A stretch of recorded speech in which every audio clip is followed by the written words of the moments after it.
네, 안녕하십니까. 한국 내셔널 인스트루먼트 권호은입니다. 네, 전 세션에서 진행하셨던 그 매저먼트 스튜디오 또 비주얼 스튜디오에서 데이터 수집하시는 방법 잘 보셨나요? 저희 송동혁 과장님께서 굉장히 노력해서 준비된 자료입니다. 그래서 잘 만들어진 자료들을 아마 내일 이메일을 통해서 저희가 PDF로 전달을 해드릴 것 같고요. 오늘 시연한 동영상은 이제 저희가 이 레코딩한 영상을 정리해서 추석 이후에 아마 전달이 가능할 것 같습니다. 저희가 영상 작업을 해야 되는데 시간이 좀 걸리기 때문에 그러니까 우선 발표 자료는 내일 전달이 될 것 같고요. 추석 잘 쉬시고 그리고 다시 업무로 복귀하신 후에 저희가 전달해 드리는 동영상으로 다시 한번 살펴보시면 도움이 될 것 같습니다. 오늘 제가 이제 네 번째 세션인 랩뷰 기반의 데이터 수집 프로그래밍 기법이라는 것으로 말씀을 드릴 텐데요. 이 세션 진행하기 전에 몇 가지 안내 말씀드리도록 하겠습니다. 우선 경품에 굉장히 관심이 많으시죠? 오늘 경품은 1등이 모니터 한 대고요. 그리고 2등이 스마트 인스트루먼트께서 에서 협찬을 해준 1테라짜리 하드디스크, USB 외장 하드디스크 2대가 마련이 되어 있습니다. 그리고 세 분에게는 스타벅스 상품권이 준비가 되어 있습니다. 그래서 그렇게 준비가 될 텐데요. 요것은 세션이 다 끝난 다음에 퀴즈가 나갑니다. 그래서 퀴즈가 나가게 되는데 퀴즈 나가시기 전에 경품 항목에 클릭을 하시면 1번에 정답 쓰시는 부분이 있습니다. 그래서 나간 문제에 대해서 정답을 3개의 문제가 출제가 될 건데요. 그 답변을 써주시고 그리고 설문조사를 응답을 해주시면 저희가 정리를 해서 내일 그 발표 자료 드리는 EDM에 함께 경품 당첨자분들의 목록을 연락해 드리도록 저희 업데이트 해드리도록 하겠습니다. 그리고 이제 마지막 세션이지만 혹시 주변 동료분들이 이 세션에 관심이 있으실 것 같다 하시는 분들께서는 지금 아래쪽에 그 동료 추천 버튼이 있습니다. 비록 지금 마지막 세션이라 참석을 못 하실 수도 있겠지만 저희가 그런 분들 동료 추천이 되신 분들한테는 저희 이후에 이메일이 함께 나가기 때문에 아마 전달이 될 수 있을 것 같습니다. 그래서 동료 추천을 활용을 해주시면 감사하겠습니다. 네, 그러면은 제가 준비한 랩뷰 기반의 데이터 수집 프로그래밍 기법이라는 부분에 대해서 말씀을 드리도록 하겠습니다. 자, 오늘 제가 말씀드릴 내용은 우선 조금 앞 세션에서 비주얼 스튜디오를 사용하시는 분들을 대상으로 세미나를 드렸기 때문에 조금 기초적인 내용부터 드리고 이제 말씀을 드리도록 하겠습니다. 그래서 랩뷰란 무엇인지 말씀을 드리고요. 그리고 실제 랩뷰에서 데이터 수집 프로그래밍을 할 때 세 가지 방법으로 크게 나눌 수가 있습니다. 그래서 첫 번째가 DAQ 어시스턴트라는 설정 기반의 그 express vi라는 함수를 쓰시는 방법이 있고요. 두 번째는 DAQMX, 저희 NI에서 제공하는 드라이버가 NI DAQMX, DAQMX라고 저희는 보통 얘기를 하는데 그 드라이버가 있습니다. 그 드라이버에서 제공하는 그 API를 활용하는 이제 아까 이전에 말씀드렸던 이 DAQ 어시스턴트보다는 조금 더 로우 레벨 함수라고 보시면 될 것 같습니다. 그리고 마지막으로 예제나 템플릿 혹은 샘플 프로젝트를 이용을 해서 사용하시는 방법 이 세 가지가 있습니다. 그래서 물론 깊게 들어가면 시간이 부족하겠죠. 그래서 대략적으로 이렇게 하는 방법이 있다 정도로만 이해하시고 나중에 저희가 NI 데이즈 때 11월 1일에 있는데 잠시 나중에 또 말씀을 드릴 겁니다. 그때 참석을 하시면 조금 더 깊은 내용을 여러분께서 배우실 수 있을 것 같습니다. 그리고 마지막으로 요약을 하고 마무리를 짓도록 하겠습니다. 자, 오늘 그 스마트 인스트루먼트의 송동혁 과장님과 또 제가 말씀드릴 부분은 실제 데이터 수집 하드웨어가 있고 드라이버로 인식한 이후에 실제 어플리케이션을 개발하는 소프트웨어를 어떻게 프로그래밍 하느냐라는 부분이었습니다. 그래서 마이크로소프트 비주얼 스튜디오에 있는 비주얼 베이직, 비주얼 C++, C# 이런 쪽에서 어떻게 활용을 하느냐라는 부분을 예제를 통해서 보여드렸고 또 매저먼트 스튜디오의 라이브러리를 활용하는 방법을 말씀을 드렸습니다. 어떤 분이 게시판에 올려주셨는데 저 그래프의 레전드 하시느라고 좀 피를 흘리셨다고 저 게시판에 올려주셨습니다. 매저먼트 스튜디오를 사용을 하시면 좀 그런 부분에 있어서는 굉장히 편리하게 사용을 하실 수 있을 것 같고요. 또 저 같은 경우도 기존에 텍스트 기반 언어를 배우다가 너무 어려워서 포기를 했었는데 이제 저희 내셔널 인스트루먼트에 입사해서 랩뷰를 배우게 됐는데 생각보다 굉장히 쉽더라고요. 그래서 이제 뭐 저와 같은 그 텍스트 기반 언어를 배우시다가 조금 어려움을 느끼신 분들한테는 랩뷰라는 프로그래밍 언어가 굉장히 그래픽 기반이기 때문에 조금은 쉽게 다가갈 수 있는 랭귀지가 아닌가 싶습니다. 그래서 앞서서 두 그 세션은 마이크로소프트의 비주얼 스튜디오 환경에서 프로그래밍 하는 방법이었다면 이번 세션은 랩뷰로 그래픽 기반으로 어떻게 데이터 수집 프로그래밍을 하는지 그 부분을 말씀을 드릴 예정입니다. 자, 랩뷰란 무엇인가? 뭐 물론 랩뷰를 사용하시는 분들은 대략적으로 아실 겁니다. 하지만 정확하게 이 정의를 아시는 분들은 그렇게 많지 않으세요. 그래서 정의를 내린다면 엔지니어를 위한 그래픽 기반의 프로그래밍 언어라는 그 정의를 할 수 있을 것 같습니다. 자, 랩뷰는 엔지니어를 위한 소프트웨어입니다. 자, 모든 타겟이 아닙니다. 비주얼 스튜디오는 모든 타겟이겠죠. 하지만 랩뷰는 엔지니어를 위한 프로그래밍 언어입니다. 그래서 엔지니어가 이제 데이터 수집이나 계측, 뭐 디자인이나 프로토타이핑, 뭐 이런 것들을 하는 데 있어서 최적화된 프로그래밍 언어라고 보시면 되겠고요. 그래서 기본적으로 엔지니어가 사용하는 함수들이나 이런 객체들 같은 경우는 특별하게 직접 코딩하지 않고 바로바로 쓸 수 있도록 그렇게 준비가 되어 있습니다. 그리고 그래픽 기반이라는 부분이 굉장히 핵심적인 부분인데 일반적으로 제 기억으로는 어떤 텍스트 기반의 언어로 프로그래밍 시작할 때 가장 먼저 배우는 것이 플로우 차트를 짜는 부분이었습니다. 마찬가지입니다. 랩뷰는 그 플로우 차트를 플로우 차트와 똑같은 개념으로 프로그래밍을 한다라고 보시면 됩니다. 여러분들께서 프로그래밍 전에 플로우 차트를 설계했던 것처럼 그 플로우 차트가 랩뷰로 보면은 이제 프로그래밍 언어가 되는 것이죠. 그래서 굉장히 직관적이고 이해하기 쉬운 그리고 개발하기 쉬운 그런 언어라고 보시면 되겠고요. 마지막으로 프로그래밍 언어. 일반적으로 랩뷰를 처음 접하신 분들은 약간 그래픽적인 부분이 많기 때문에 이게 도구가 아니냐, 툴이 아니냐라는 말씀을 하시는데 랩뷰는 독자적인 컴파일러를 가진 프로그래밍 언어입니다. 그래서 실제 VI를 만드신 다음에 그거를 exe 파일로 만들어서 런타임 엔진과 함께 배포를 하시면 이제 뭐 라이센스 필요 없이 그냥 배포를 하셔서 사용을 하실 수가 있게 되는 것입니다. 자, 그래서 엔지니어를 위한 그래픽 기반의 프로그래밍 언어가 랩뷰다라는 것을 기억을 해주시고요.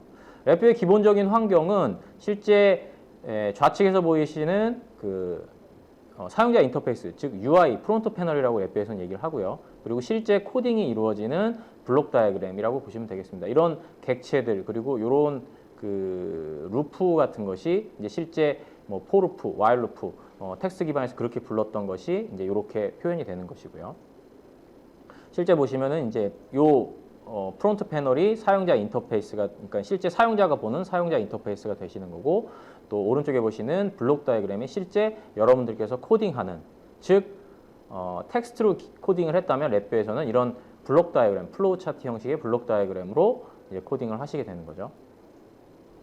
그리고 실제 그 아까 전에 말씀드렸지만 엔지니어를 위한 프로그래밍 언어라고 말씀을 드렸잖아요. 그래서 기본적으로 제공되는 어떤 UI 객체라든지 여러 가지 함수들 이런 것들이 팔레트라는 그 컴포넌트에 다 제공이 됩니다. 그래서 일반 혹은 실버 이런 데 가셔가지고 숫자형, 불리언, 뭐 그래프 이런 것이 곳에 가시면 이미 다 어느 정도의 그 객체들이 다 준비가 되어 있고요.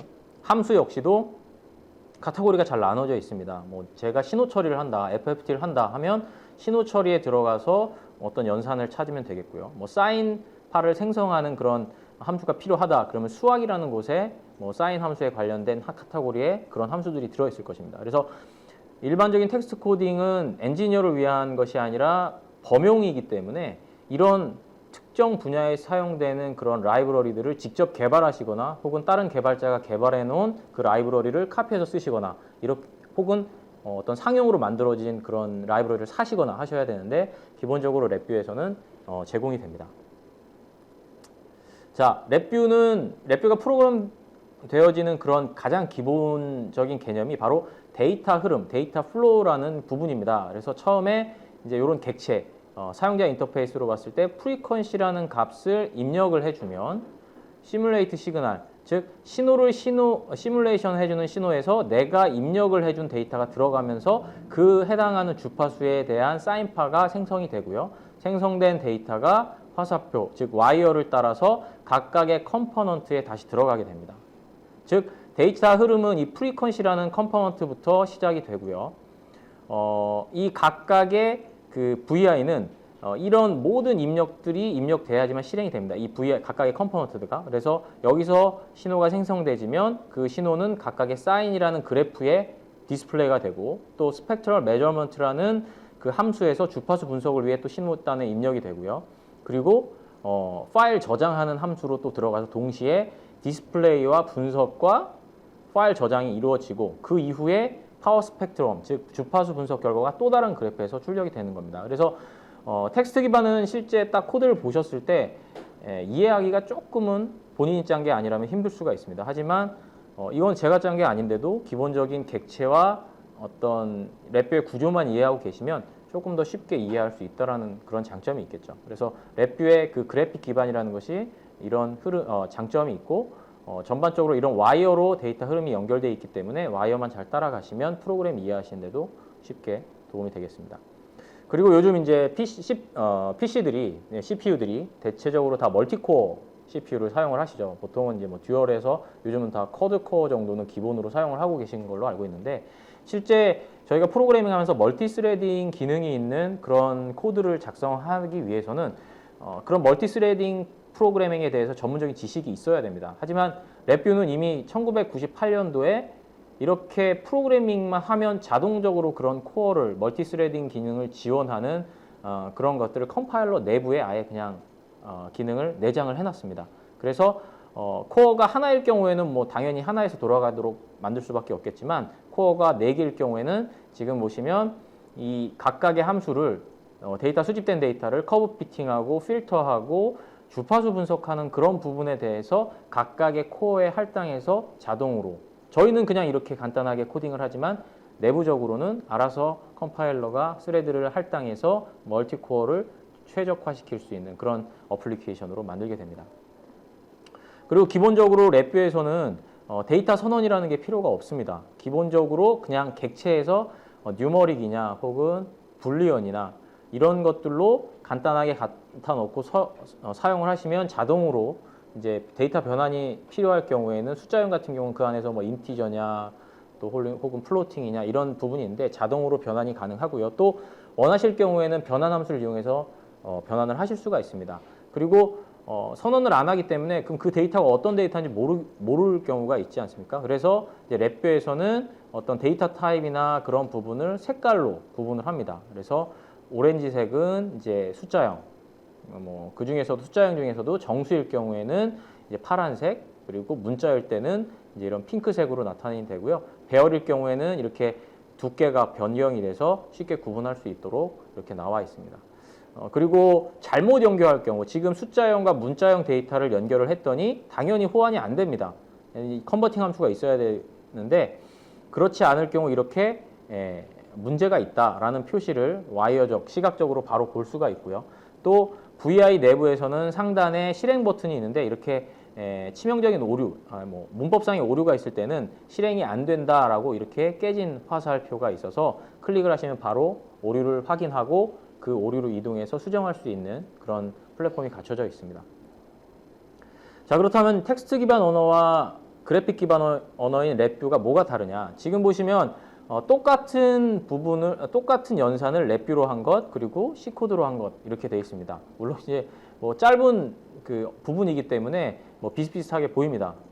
크기는. 그래서 이렇게 짰을 때 실제 컴파일러로 돌렸을 때 이제 기계어로 컴파일러 된 것이 이렇게 변환된다고 합니다. 즉, 뭐 각각의 컴파일러가 다르기 때문에 뭐 정확하게 똑같진 않지만 일반적으로 비슷하게 컴파일링이 된다라는, 그러니까 비슷한 성능을 가진다라는 것을 확인할 수 있었고요. 랩뷰 같은 경우는 데이터 수집하고 디스플레이 해주는 부분이 이렇게 반복해서 수집하는 부분이 이렇게 끝납니다. 근데 텍스트 기반 언어 C에서는 이렇게 구성이 되고요. UI는 이 안에 포함이 되어 있지 않는데도 이제 이렇게 문법이 됩니다. 자, 그럼 이게 패러럴 루프가 되면 어떻게 될까요? 자, 여기에 이런 코드가 추가가 돼야 되고 또 루프 자체가 타임드 루프나 어떤 크리티컬한 타이밍을 요구할 경우에는 랩뷰에서는 그런 루프를 사용하시면 되겠지만 이제 C 언어에서는 좀 별도의 그런 알고리즘을 추가를 하셔야 됩니다. 그래서 그래픽 기반 언어의 특징이라는 것이 이제 이런 부분이 될 수가 있을 것 같고요. 또 랩뷰는 엔지니어를 위한 프로그래밍이다 보니까 이렇게 엔지니어의 특화된 영역에 이제 조금 더 편리하게 사용할 수 있도록 되어 있습니다. 자, NI-DAQ-MX라는 그 NI에서 제공하는 드라이버에는 기본적으로 하드웨어의 인식에 대한 부분도 있다고 말씀을 드렸고요. 그리고 그 하드웨어를 이제 제어하는 그런 API가 있다고 말씀을 드렸습니다. 그래서 그런 것들은 그 팔레트라는 그 함수를 모아놓은 곳에서 찾을 수가 있는데요. 특히 이제 매저먼트의 NI-DAQ 데이터 수집이라는 부분에서 보시는 바와 같이 이런 함수들을 찾을 수가 있습니다. 그래서 일반적으로 뭐 태스크 상수다. 아까 전에 매저먼트 스튜디오 그 얘기하면서도 태스크라는 얘기가 조금씩 나왔었죠. 그리고 이제 랩뷰에서는 세 가지 방법이 있다고 말씀을 드렸는데 우선 이런 다형성 VI, 즉 이제 이게 함수가 각각의 아이콘이 함수가 되는 것인데요. 이게 이제 로우 레벨 함수라고 보시면 되겠고요. 여기 보시는 파란 요 테두리를 가진 함수가 DAQ 어시스턴트라고 해서 이런 로우 레벨 함수들의 조합으로 이 함수를 만들어 놓은 요것보다는 하이 레벨의 함수가 되는 것입니다. 그래서 간단한 설정만으로 프로그래밍 할 수 있도록 나눈 거고, 그리고 세부적인 설정을 위한 프로퍼티 노드, 고급 유틸리티 함수들이 추가가 되어 있습니다. 자, 그래서 그러면 이제 랩뷰에서 프로그래밍 하실 때 설정 기반의 함수와 프로그래밍 하는 방법 두 가지가 있는데요. 먼저 설정 기반에 대해서 말씀을 드리겠습니다. DAQ 어시스턴트라는 그 익스프레스 VI, 익스프레스라는 뜻은 이제 빠르다라는 뜻이지 않습니까? 그래서 조금 더 빠르게 프로그래밍 할 수 있는 함수입니다. 그래서 여기 보시면 파란 화면에 이런 아이콘을 갖다 놓으시면 지금 옆에 보시는 이런 창이 뜨시게 되는데 여기서 간단한 그 아까 전에 매저먼트 스튜디오 하실 때도 그랬죠. 간단하게 클릭하고 채널 설정하고 레인지 설정하고 뭐 타이밍 설정 이런 것만으로 해서 OK만 하시면 그 자체가 이제 작업이 끝나게 되는 것입니다. 그래서 마찬가지로 랩뷰에서 제공하는 것도 DAQ 어시스턴트라는 것이 그거와 동일하게 작업이 진행되고요. 조금 더 세부적으로 들어가고 싶다. 나는 조금 더 커스터마이징 원하고 섬세하게 프로그래밍 하고 싶다 하시는 경우에는 프로그래밍 언어, 그러니까 아까 전에 말씀드렸던 그 DAQ-MX API 그 함수들을 이용해서 이렇게 순차적으로 코딩을 하셔야 됩니다. 그래서 이제 조금은 앞에 거보다는 분명히 어려우실 거예요.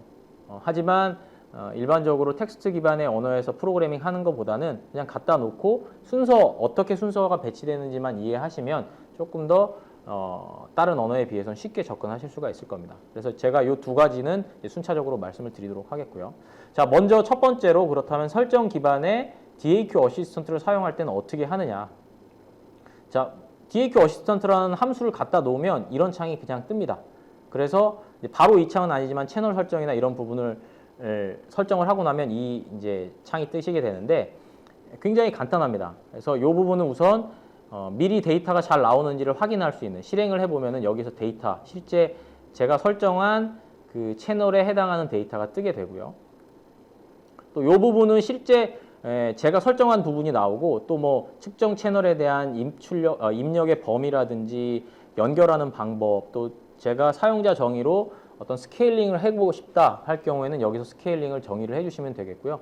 캘리브레이션도 여기에서 가능하십니다. 그리고 채널 설정이나 채널 추가 같은 경우도 여기 있는 부분을 이용을 해서 추가도 할 수 있고 삭제도 할 수 있고 또 수정도 하실 수가 있습니다. 그리고 마지막으로 실제 그 수집하는 데 있어서 뭐 예를 들면 온도 같은 경우는 뭐 초당 한 포인트 측정해도 관계 없으시겠죠. 그렇게 뭐 빨리 변하는 온도가 아니라면.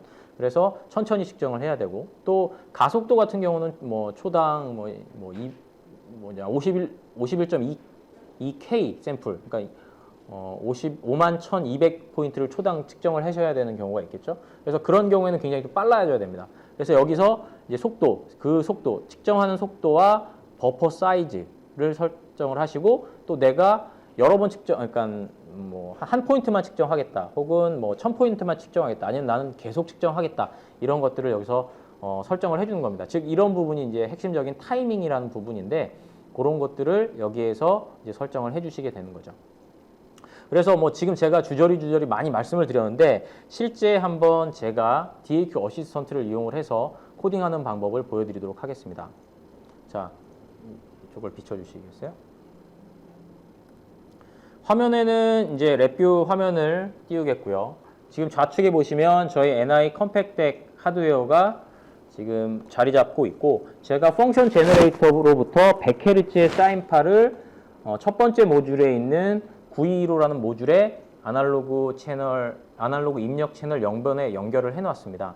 그래서 우선 맥스라는 부분을 아까 전에 초반부에 말씀을 드렸는데 저희가 하드웨어를 관리하는 툴입니다. 그래서 지금 디바이스와 인터페이스라는 항목에 NI 컴팩덱 9178이라는 하드웨어가 잡혀 있고요. 그 중에서 첫 번째 모듈이라고 제가 말씀을 드렸죠. 여기서 뭐 디바이스 리셋, 문제가 있을 땐 리셋을 하셔도 되고 뭐 디바이스 핀 출력을 통해서 이 모듈의 연결을 어떻게 하는지 확인을 하실 수도 있고요. 뭐 태스크 생성이나 여러 가지를 할 수 있는데 우선 저는 이미 다 설치를 해놨고 테스트도 해봤기 때문에 이상이 없는 걸 알고 있습니다. 그래서 테스트 패널로 간단하게 테스트를 해보도록 하겠습니다.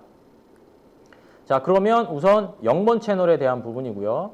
속도가 이제 뭐 지금은 요청할 때, 즉 소프트웨어가 한번 읽을 때마다 데이터를 읽겠다는 부분인데 저는 연속적으로 한번 데이터를 보겠습니다. 그렇다면 이제 속도가 나오는데 초당 몇 샘플씩 측정을 할 것이냐. 여기서 지금 1000에 1000, 그러니까 이게 그러니까 초당 1000포인트를 측정을 하고 버퍼를 1000개가 나서 1000개가 다 쌓이면 이 옆에 있는 차트에 뿌려주겠다는 의미입니다. 그래서 1ms당 한 포인트씩 측정이 되는데 이게 1000개가 쌓이려면 1초가 걸리겠죠. 그래서 이렇게 놓으면 1초에 한 포인트씩 이제 1초에 한 번씩 업데이트가 되는 그런 화면이 뜨게 됩니다. 근데 지금 제가 100Hz라고 나왔기 때문에 저기 입력을 놔뒀기 때문에 속도를 조금 높이도록 하겠습니다.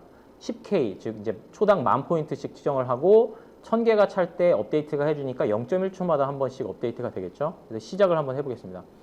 자, 지금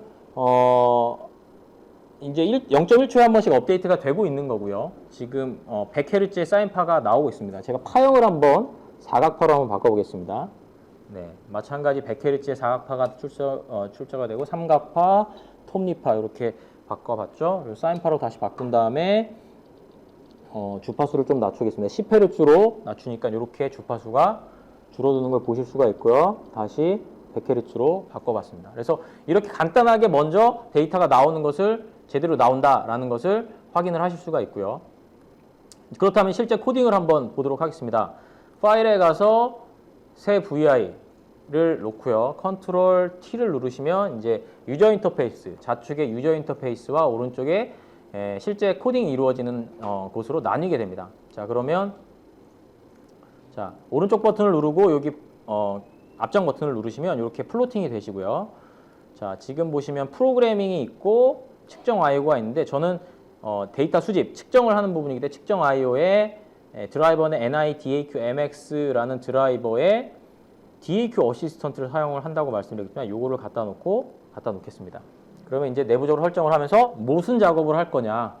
예, 저는 신호 수집, 측정을 하겠다. 그리고 지금 펑션 제너레이터에서 나오는 볼테이지를 측정을 하는 거기 때문에 아날로그 입력, 그리고 볼테이지죠. 전압을 설정을 한 다음에 그렇다면 어느 하드웨어냐. 자, 제가 이 컴팩덱의 첫 번째 모듈에 지금 1, 2, 4 이렇게 나와 있죠. 9215에 0번 채널을 측정을 한다라고 설정을 하시고 만약에 여러 채널로 들어간다 그러면 여기서 컨트롤 키를 누르신 다음에 여러 개를 선택을 하시면 됩니다. 근데 저는 하나만 할 거기 때문에 하나만 클릭하고 마침 이렇게 되시면 아까 전에 제가 슬라이드에서 보여드렸던 것처럼 이렇게 창이 뜨게 되는 거죠. 자, 미리 보기 창 그리고 설정 창인데 우선 연속으로 제가 한번 보겠습니다. N샘플이라는 것은 제가 읽을 샘플 100포인트라고 버퍼를 만들어 놨는데 이 100개를 한 번 측정하고 끝나는 겁니다. 근데 연속적으로 측정을 해야 되기 때문에 연속 샘플이라고 놓고요.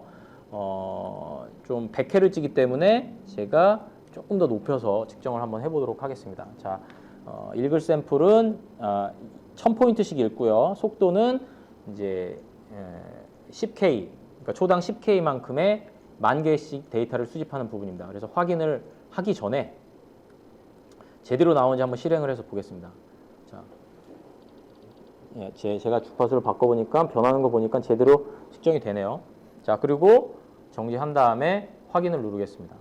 자, 그러면 이제 내부적으로 이게 제가 설정한 대로 코딩이 정리가 되고 그리고 이제 메시지가 뜹니다. 자, 일반적으로 제가 지금 연속으로 데이터 수집을 한다고 했기 때문에 연속으로 할 때는 일반적으로 while 루프를 씌우더라. 그래서 while 루프를 생성하겠냐라고 하는 부분입니다. 그래서 그래 생성해라. 어차피 제가 만들어줘야 되기 때문에 이렇게 하면 간단하게 알아서 코딩이 만들어집니다. 그러면 실제 이 DAQ 어시스턴트에서 측정된 데이터는 요 데이터라는 터널에서 나오게 됩니다. 그래서 여기에 이제 그래프라는 인디케이터를 여기다 추가를 해주는데, 뭐 오른쪽 버튼을 누르고 컨트롤에서 뭐 실버에 그래프 해서 뭐 그래프를 이렇게 갖다 주셔도 되지만, 귀찮으신 분들은 그냥 터널에 가셔가지고 오른쪽 버튼 누르신 다음에 생성 그래프 인디케이터 이렇게 연결을 하시면, 이것도 한번 연결해 볼까요? 갖다 놓고 데이터를 뽑아서 두 개의 인디케이터에 놔두는 겁니다. 그래서 실행을 한번 해볼까요? 실행을 하시면 실제 측정되는 데이터가 이렇게 나옵니다. 지금 뭐 멈춰 있는 것 같아서 이게 측정을 하고 있느냐 했는데, 지금은 정확하게 타이밍이 고정이 돼 있어서 그렇고요. 제가 이렇게 변경을 하게 되면 주파수가 변하는 것을 보실 수가 있죠. 그래서 이렇게 측정이 되는 겁니다. 자, 제가 너무 간단하게 말씀을 드려서 이게 뭐 제대로 하는 건가라고 판단을 하실지 모르겠지만, 의심을 하실지 모르겠지만, 실제 현장에서 기본이 되는 것이 바로 이런 데이터 수집을 하는 기본적인 부분입니다. 그래서 이렇게 하면은 바로 장비에서 그 들어오는 장비를 수집하는 그런 부분입니다. 이렇게 간단하게 하시면 되는 거겠죠. 정지 누르면 정지가 되고, 실행을 하면 다시 실행을 되고, 이렇게 이제 동작이 되시는 겁니다. 자, 그러면 이제 간단하게 예제를 보여드렸고요. 또 진행을 한번 해보도록 하겠습니다. 자, 수집으로 보통 끝나는 게 아니시죠. 수집을 하신 후에 내가 원하는 그 정보로 바꾸기 위해서 분석을 보통 진행을 하게 됩니다. 마찬가지로 그런 분석, 많이 사용하는 분석에 대해서는 저희가 이런 설정 기반의 함수들을 제공을 합니다. 그래서 뭐 리미트라든지 전처리, 또 뭐 주파수에 관련된 부분들, 또 오더 분석, 뭐 이런 식으로 여러 가지 익스프레스 VI들이 제공이 됩니다. 그리고 이것뿐만 아니라 여러 가지 뭐 연산에 대한 부분들, 또 뭐 커브 피팅이나 보관, 이런 부분에 대해서도 익스프레스 VI, 즉 이제 좀 편리한 함수는 아니지만 기본적인 라이브러리, 로우 레벨 라이브러리를 제공을 하기 때문에 그런 부분을 잘 활용을 하신다면 분석도 문제없이 수행을 하실 수가 있고요. 그리고 이제 추가적으로 내가 측정된 데이터를 저장을 해야 된다 하는 부분도 분명히 있으시겠죠. 그래서 그런 저장도 쉽게 이런 익스프레스 VI로 하실 수가 있고, 조금 더 내가 원하는 타입의 데이터를 만들고자 하신다면 여기 보시면 뭐 파일 열기, 닫기, 뭐 어떤 포맷, 파일로 포맷, 뭐 텍스트로 쓰는 거, 이진으로 쓰는 거, 여러 가지 로우 레벨 함수들이 있기 때문에 원하는 형식의 데이터 타입을 하실 경우에는 이런 로우 레벨 함수를 사용을 하시면 쉽게 사용을 하실 수 있고요. 그런 거 생각하기 싫다, 그냥 나는 기본적인 편리하게 저장할 수 있는 함수를 쓰겠다 하시는 경우에는 익스프레스 VI 사용하시면 됩니다. 자, 그렇다면은 이제 조금 전에 제가 보여드렸던 여기에서 제가 분석을 한번 추가를 해보도록 하겠습니다. 자, 지금 간단하게 제가 공간을 좀 늘리겠고요. while 루프 안에 나온 데이터의 주파수 분석을 한번 해볼까요? 자, 그러면 익스프레스에 가면 입력에 대한 부분, 신호 분석, 출력 이렇게 나뉘어 있는데, 신호 분석에 대한 부분을 보겠습니다. 그러면 여기에 여러 가지가 있는데 여기서 뭘 할까요? 그냥 스펙트럼 측정을 한번 해보겠습니다. 자, 그렇게 되면 이제 스펙트럼 측정에 해당하는 마찬가지로 창이 뜨시게 될 거고요. 자, 뭐 크기를 할 거냐, 파워 스펙트럼을 할 것이냐, 뭐 전 파워 스펙트럼을 한번 해보고 선형값으로 한번 보겠습니다. 그리고 뭐 여러 가지 설정을 할 수 있지만 디폴트로 그냥 하겠고요. 자, 이렇게 설정을 하게 되면 지금 제가 설정한 대로 분석 함수가 정리가 된 거고, 그럼 그 분석 함수에 입력을 넣어줘야 되는데 측정된 데이터 값을 신호 값에 연결을 해주고요. 파워 스펙트럼을 보기 위해서는 이 파워 스펙트럼 결과에 오른쪽 버튼 누르시고 생성해서 그래프 인디케이터를 다시 만들어줍니다. 자, 지금 이제 화면에 안 보이기 때문에 제가 요거는 지우도록 하겠습니다. 요걸 좀 올리고요. 자, 요거는 실제 지금 실시간으로 나오는 데이터 화면이고, 요거는 주파수 분석을 하는 부분입니다. 지금 제가 그래프를 하나 지었기 때문에 여기에 와이어가 하나 끊어졌다라는 게 보이시죠? 그리고 여기에 실행 버튼이 지금 깨져 있습니다. 그래서 클릭해 보시면 와이어에 연결되지 않은 끝이 있습니다. 더블 클릭을 하면 일로 이동을 하고 여기에서 이 와이어를 지우게 되면 실행이 되게 되겠죠. 그래서 실행을 한번 눌러 보겠습니다. 자, 지금 제가 주파수를 100Hz로 놨죠. 제가 한번 올려 보겠습니다. 내렸네요. 올리면 이거에 해당한 주파수와 실제 이거에 해당한 주파수 분석값 지금 1000까지 한번 제가 요 그래프만 보고 올려도록 하겠습니다. 자, 요 정도 1000 정도 될까요? 예, 1000. 예, 딱 지금 1K 주파수가 나온 걸 보실 수가 있죠. 그래서 실제 사인파로 나오는 것을 소프트웨어적으로 스펙트럼 함수를 이용해서 주파수를 보고 주파수가 1000Hz라는 것을 제가 이제 지금 말씀을 드렸죠. 그래서 분석 함수 역시도 쉽게 추가를 할 수가 있습니다. 여기에서 이제 추가적으로 내가 이 사인파를 저장을 하겠다 하실 경우에는 또 이 함수를 가져다 오시고 익스프레스에 가셔가지고 출력에 측정 파일에 쓰기라는 부분을 여기다 갖다 놓겠습니다.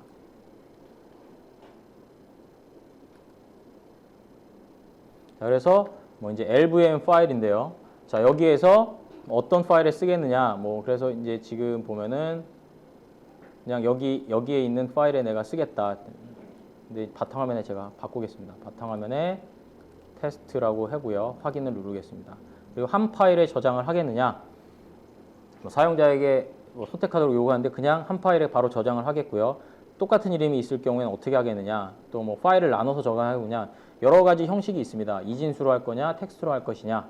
그래서 저는 텍스트로 하고 헤더는 그냥 하나의 헤더만 하겠고요. 뭐 그냥 기본적으로 나머지는 쓰겠습니다. 그래서 확인 누르게 되면 이제 이렇게 함수가 생성이 되고요. 자, 어떤 데이터를 넣을 거냐면 사인으로 측정된 데이터를 저장을 하겠습니다. 그리고 실행을 하면 이제 뭐 이전과 똑같이 이제 동작은 하지만 분석도 되고요. 정지를 하고 나면 바탕화면에 테스트 LVM이라는 파일이 저장이 되어 있습니다. 그래서 메모장에서 이 데이터를 한번 가지고 와 보겠습니다. 지금 잠깐 했지만 초당 10,000포인트씩 측정을 했기 때문에 굉장히 많은 데이터가 저장이 됐을 겁니다. 자, 지금 보시면 사인파고 굉장히 빠르기 때문에 자, 이렇게 쭉 데이터가 나온 걸 보실 수가 있겠죠. 그래서 이렇게 한 거를 뭐 엑셀로 읽으셔도 되고 뭐 저희 NI의 그 데이터 처리 툴인 디아뎀을 활용을 하셔도 되고요. 이런 식으로 간단하게 데이터를 측정하고 분석하고 저장까지 가능하다는 것을 보셨습니다.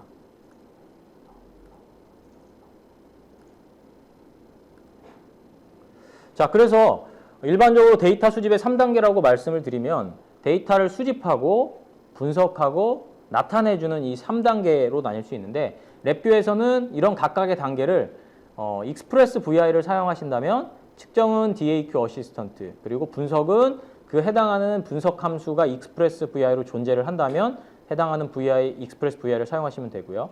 또 나타내주는 부분은 뭐 그냥 간단하게 객체, 그래프 객체 같은 걸 사용하시면 되지만 파일로 저장하실 경우는 이런 식으로 파일에 쓰기라는 함수를 쓰시면 간단하게 데이터 저장이 3개의 함수만으로 이제 끝나실 수가 있습니다. 그래서 편리하게 랩뷰로 데이터 수집 시스템을 개발하실 수가 있고 뭐 복잡한 시스템이 아니라면 이것만으로도 충분합니다. 자, 그렇다면 이제 두 번째로 DAQMX 로우 레벨 함수로 프로그래밍 하는 방법은 어떻게 되는지를 한번 보도록 하겠습니다. 자, 우선은 NIDAQMX라는 그 드라이버는 NIDAQ, 저희 NI에서 제공하는 데이터 수집 하드웨어를 제어하는 그런 어떤 함수를 제공합니다. 그래서 그 함수를 이용을 하시면 진짜 그 NI 데이터 수집을 완벽하게 사용을 하실 수가 있고요. 뭐 드라이버 하드웨어와 함수가 있는데 드라이버가 그러니까 인식하는 드라이버 위에 이제 DAQMX 함수가 존재를 하는 거죠. 그래서 아까 전에 보셨던 그런 아이콘은 다형성 함수라고 해서 여러 가지 하나의 함수에 여러 가지 옵션이 있습니다. 그래서 선택을 해가지고 아날로그 입력에 전압, 온도에 어떤 센서냐 열전상 센서를 쓰겠다라고 해서 설정을 해주는 게 되면 이렇게 되는 거죠. 자, 여기에서 보신 거는 DAQ 어시스턴트의 초반부에 그 선택하는 부분과 거의 유사하다라고 보시면 되겠습니다. 근데 이렇게 하나의 함수로 존재를 하게 되는 거죠.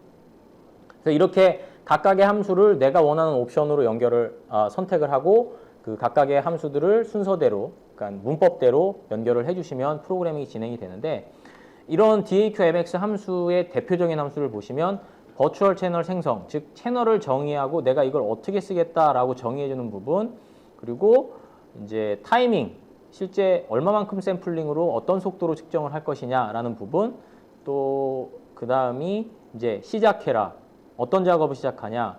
읽기나 쓰기, 즉 이제 아날로그 입력이냐 출력이냐. 그리고 이 두 개가 끝나면 이제 태스크를 정지해라.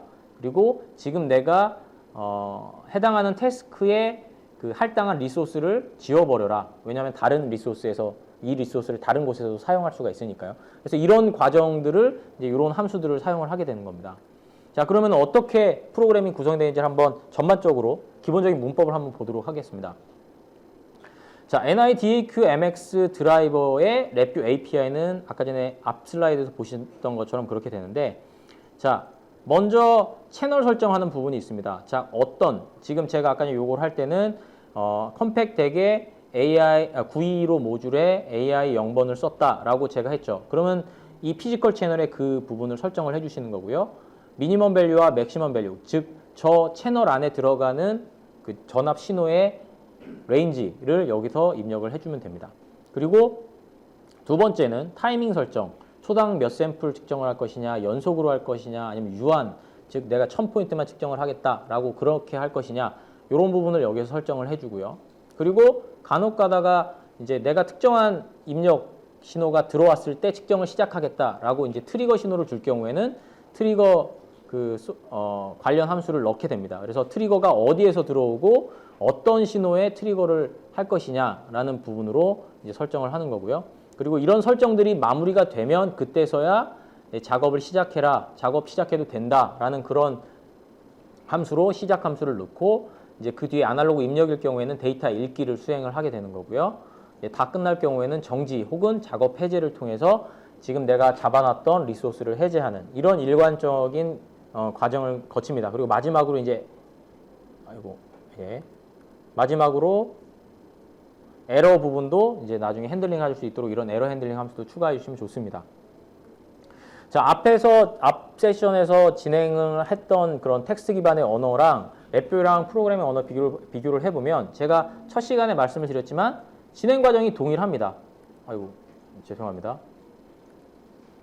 자, 이렇게 각각의 그 문법대로 진행하는 부분이 비주얼 베이직이나 이런 코드에서도 동일하게 진행이 되기 때문에 만약에 텍스트 기반의 언어로 잘 모르겠다 하면 랩뷰로 하신 다음에 나중에 이거를 그런 개념으로 이해하신 다음에 다시 뭐 코드를 짜셔도 되고요. 혹은 랩뷰에서 짠 다음에 이거를 라이브러리를 바꾸셔가지고 저쪽 뭐 다른 텍스트 기반의 언어에서 라이브러리를 호출하셔도 관계는 없습니다. 자, 그리고 앞서서 제가 일일이 그렇게 코드하는 방법을 코드 생성하는 문법을 말씀을 드렸는데 그렇게 진행하는 게 어렵다고 생각되시는 분들은 DAQ 어시스턴트로 만드신 다음에 코드 생성 기능을 사용을 하시면 됩니다. 자, 여기에서 제가 설정한 작업에서 마우스 오른쪽 버튼을 누른 다음에 코드 생성, DAQMX 코드 생성을 누르시면 이렇게 코드가 생성이 됩니다.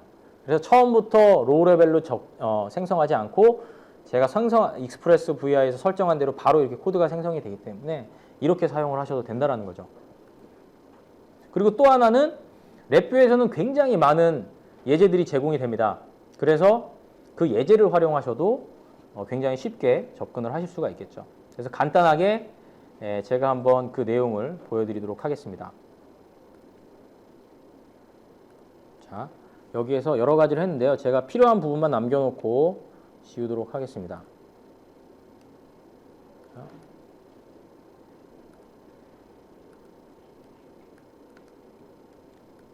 자, 이 부분만 남겨뒀고요. 얘도 지워버리겠습니다. 자, 이렇게 제가 아까 전에 설정한 대로 함수가 있고요. 오른쪽 버튼을 누르신 다음에 DAQMX 코드 생성이라는 것을 클릭을 하시면 자, 이제 태스크로 바뀌고 이게 이제 이런 코드로 바뀌게 됩니다. 제가 연속으로 만들어 놨기 때문에 이렇게 되고요. 아까 전에 보셨던 시작과 뭐 리소스 해제, 읽기가 있지만 앞에 이상한 함수가 있으시죠. 요거는 서브 VI라고 해서 들어가 보시면 채널 생성부터 해서 다 들어가 있습니다. 그래서 요 내용이 눈에 보이진 않지만 이미 다 제가 생성했던, 제가 아까 전에 1000을 만으로 바꿨죠. 레이트를. 요런 내용들이 여기에 업데이트가 돼 있고요. 바로 이렇게 되고 있습니다. 자, 그래서 이 함수를 이제 객체까지도 생성이 되고요. 실행을 한번 해보면 동일하게 지금 데이터가 측정이 되시는 것을 보실 수가 있죠. 지금 10Hz 데이터 그리고 100Hz 이렇게 이제 측정이 되시고 있는 걸 보실 수가 있습니다. 그래서 어려우시다면 이렇게 만드신 다음에 코드 짜시고 여기다 애드 하시면 됩니다. 필요한 로직들을. 그렇게 하시면 쉽게 추가를 하실 수가 있고요. 추가적으로 예제를 또 활용하시면 되는데 예제 찾기, 즉 도움말의 예제 찾기에 가시면 굉장히 다양한 예제가 존재합니다. 지금 제가 사용하는 버전이 랩뷰 2011 버전인데 랩뷰 2012 버전인데 2012 버전에는 좀 더 깔끔하게 예전에는 예제가 워낙 많아서 오히려 힘들었다고 말씀을 하시더라고요. 그래서 저희 이제 R&D 엔지니어가 조금 더 통합된 예제를 준비를 했다고 합니다. 그래서 특히 이제 데이터 수집에 대한 부분은 탐색에서 하드웨어 입력과 출력 탭에 가시면 DAQ-MX 그리고 여기서 아날로그 입력 그리고 여기서 보시면 이제 각각의 뭐 브릿지, 커런트, 뭐 IP 즉 뭐 가속도계 같은 게 되겠네요.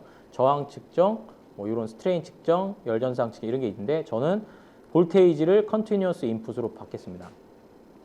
더블 클릭하시면 이런 굉장히 깔끔한 유저 인터페이스가 나오고 예제를 보시면 아까 전에 제가 말씀드렸던 DAQMX 함수들로 이렇게 구성이 되어 있습니다. 그래서 설정, 샘플 클락, 그 타이밍 설정, 요거는 이제 파일 저장하는 부분이고요. 시작, 읽기, 이제 컨티뉴어스이기 때문에 요 읽기를 계속하게 되는 거고요. 이제 리소스 해제라는 부분이 이렇게 있습니다. 자, 여기에서 실행을 하기 전에 설정을 해야겠죠. 몇 번이냐? 저는 컴팩덱 모드 1번에 0번입니다. 자, 요거 하고 뭐 이런 기본적인 그냥 놔두도록 하겠고요. 샘플 레이트를 또 만으로 바꾸겠습니다. 로그는 해도 되지만 여기선 하지는 않겠습니다. 그래서 실행을 누르면 마찬가지로 지금 제가 펑션 제너레이터에서 넣고 있는 신호를 바로 측정을 하실 수가 있는 것이죠. 자, 여러분들께서 프로젝트를 진행하신다면 굳이 처음부터 여기 보이시는 코딩으로 짜실 필요가 없다라는 얘기입니다. 오히려 이런 예제들을 활용하셔가지고 UI도 구성하시기 편리하시잖아요. 굉장히 깔끔하게 배치가 되어 있기 때문에. 그래서 이런 것들을 응용하셔가지고 사용하시면 조금 더 빠르게 프로젝트를 개발을 하실 수 있을 것 같고요. 네. 자, 데모를 보여드렸고, 그리고 혹시 여기에서 지금 보시는 분 중에서 랩뷰 2012가 설치되어 있으신 분들이 있으실지 모르겠는데 랩뷰 2012에서는 템플릿 및 샘플 프로젝트라는 게 추가가 되었습니다. 지금 보시는 예제보다도 조금 더 완성도 높은 그런 어떤 특정한 아키텍처로 구성되어 있는 그런 예제들이 되어 있는데요. 이런 것들을 사용하시면 좀 더 완성도 있는 어플리케이션을 개발하는 데 더 도움이 됩니다. 그래서 샘플 프로젝트를 클릭을 하시면 특정한 어플리케이션에 대한 그런 샘플 프로젝트가 준비가 되어 있고요. 그리고 이제 실제 뭐 사례로 보여드리면 이제 유한 측정에 대한 부분인데 아키텍처가 이런 아키텍처로 구성이 되어 있습니다. 그냥 단순히 예제가 아니라 이런 보시면 초기화하고 어떤 이벤트를 기다리는데 이벤트에는 그래프 복사나 데이터 반출, 데이터 저장이라는 이벤트가 있을 수 있고요. 뭐 정지도 있을 수가 있습니다. 그래서 이벤트를 기다리다가 이제 작업적인 이벤트로 뭐 데이터를 수집하고 UI 업데이트하고 다시 기다리고 뭐 이런 식의 어떤 처음 랩뷰를 사용하신 분들이 설계하기 어려운 이런 완성된 아키텍처로 프로젝트를 구성을 한다는 거죠. 그래서 각각의 이런 스테이트에 대한 VI들이 다 이미 제작이 되어 있기 때문에 여러분들께서 그냥 간단하게 사용만 하시면 되고 이 아키텍처를 코드를 보면서 좀 이해하시면서 필요한 부분에 업데이트 하셔가지고 더 완성도 있게 어플리케이션을 수정해 나가시면 된다라는 말씀입니다. 자, 그렇다면은 요걸 한번 보도록 하겠습니다. 자, 랩뷰 2012가 있고요. 프로젝트 생성을 누르시면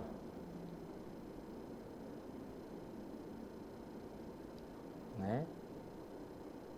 이제 뭐 템플릿은 이제 실행은 안 됩니다. 근데 몇 가지 뭐 데이터 수집을 하기 원한다 그러면 데이터 수집 템플릿에서는 DAQMX 하나가 있다라든지 뭐 이렇게 되어 있는데 우선 샘플 프로젝트를 말씀드리니까 샘플 프로젝트를 말씀을 드리도록 하겠습니다. 여기서 저는 DAQMX의 연속 측정 및 로깅이라는 걸 한번 열겠습니다. 그러면 이제 프로젝트 이름과 루트가 어디며 접두어는 어떻게 할 것이며 아이콘은 어떻게 할 것이냐라는 설정을 하시면 되는데 저는 그냥 마침을 하겠고요. 디폴트로 사용을 하고 그러면 이제 이거에 해당하는 아키텍처를 만들고 복사를 하게 됩니다.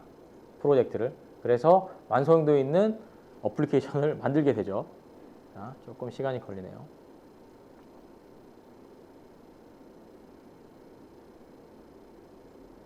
네, 이렇게 되시면 프로젝트가 이렇게 뜨시게 돼요.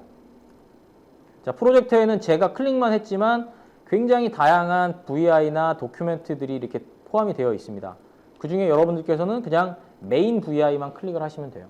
그래서 이렇게 하시면 완성되어 있는 어플리케이션을 보실 수가 있고, 실행을 먼저 누르시고 시작을 누르시되, 시작 누르시기 전에 이제 하드웨어 세팅을 하셔야 되지 않습니까?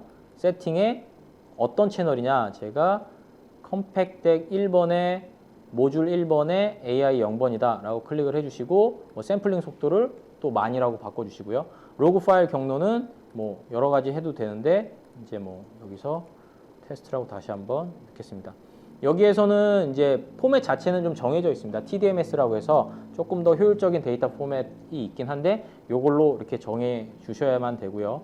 확인을 누르고 이제 시작을 누르시면, 예, 진폭이 지금 작아서 그렇지, 이제 여기서 오토 스케일링을 한번 해볼까요?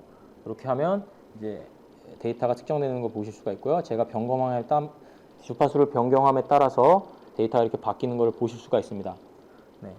그리고 정지를 하게 되면 바탕화면에 이렇게 TDMS라는 파일 포맷으로 저장이 되는데, NI에서는 디아뎀이라는 이런 데이터 처리 툴이 있어서 요거를 바로 불러올 수가 있습니다. 자, 이렇게 갖고 오고 뷰에서 데이터를